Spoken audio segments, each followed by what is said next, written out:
Lothar बोने राजा द्वारा दी गई तोपों की प्रशंसा कर रहे थे, तभी उन्हें अचानक स्टॉर्म विंड वापस बुलाया गया। अलायंस की चौकी पर हमला हुआ था और नौसिखिया जादूगर खटगर एक शव लेकर आया था। उसने निष्कर्ष निकाला कि सैनिक की मृत्यु जादू के कारण हुई थी और इस सब की व्याख्या करने का एकमात्र तरीका संरक्षक मेडिव को खोजना था। दोनों ने राजा को इस मामले की सूचना दी क्योंकि केवल राजा की अंगूठी में ही संरक्षक को बुलाने की शक्ति थी। लोथार और खटगर तुरंत एक बचाव वाहन में सवार होकर संरक्षक के निवास की ओर दौड़े। वो एक मीनार में एक विशाल मूर्ति का निर्माण कर रहे थे। जब लोथार संरक्षक से बात कर रहे थे, तभी खटगर अध्ययन कक्ष में एक अजीब सी काली आकृति प्रकट हुई। उस आकृति के मार्गदर्शन में खटगर ने अपनी बाह पर अंकित प्रतीकों का उपयोग करके एक उत्कृष्ट जादुई कलम खोजी और उसे छिपा दिया। फिर संरक्षक उन्हें स्टॉर्म विंड महल ले गया। अगले दिन उन्होंने बाहर जंगल में सुराग खोजने के लिए एक सेना भेजी, लेकिन वहां उनका सामना ऑर्क्स के घात से हुआ।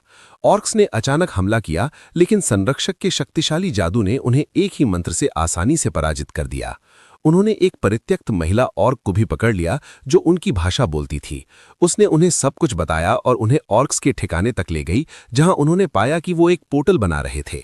पता चला कि ऑर्क्स लगातार लोगों को पकड़ रहे थे ताकि गुलदान शक्ति प्राप्त कर सके और पोर्टल को फिर से खोलकर सभी ऑर्क्स को वहां टेलीपोर्ट कर सके।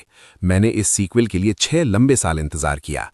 ये फिल्म एक पुरुष की जवानी और एक महिला की कट्टर दुश्मन है। वॉरक्राफ्ट दुनिया का भव्य नजारा सचमुच महाकाव्य है।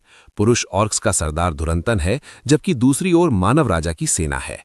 इस अंधेरी घाटी में मनुष्यों और ऑर्क्स के बीच पहला सहयोग स्थापित हुआ।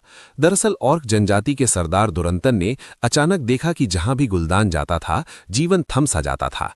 इसका दोषी गुलदान था, जिसके पास दुष्ट शक्तियों का जादू था। हालांकि अपनी शक्ति से वो गुलदान का मुकाबला नहीं कर सकता था। कुछ सोचने के बाद उसने मानव टोही दल से संपर्क किया और वो महिला ऑर्क भी उनके साथ शामिल हो गई। उसने लोथार और अन्य लोगों को जांच के लिए ऑर्क शिविर में भेजा। जैसे ही वे लौटने वाले थे, दुरंतन को वो महिला ऑर्क मिल गई और उसने उससे राजा को एक संदेश देने को कहा। इस युद्ध को जीतने के लिए मानवता को दोनों शाही कुलों के साथ गठबंधन करना होगा। इस प्रकार मनुष्यों और ऑर्क्स के बीच पहले सहयोग की शुरुआत हुई। लेकिन जब वे बात कर रहे थे, अचानक घात लगाए बैठे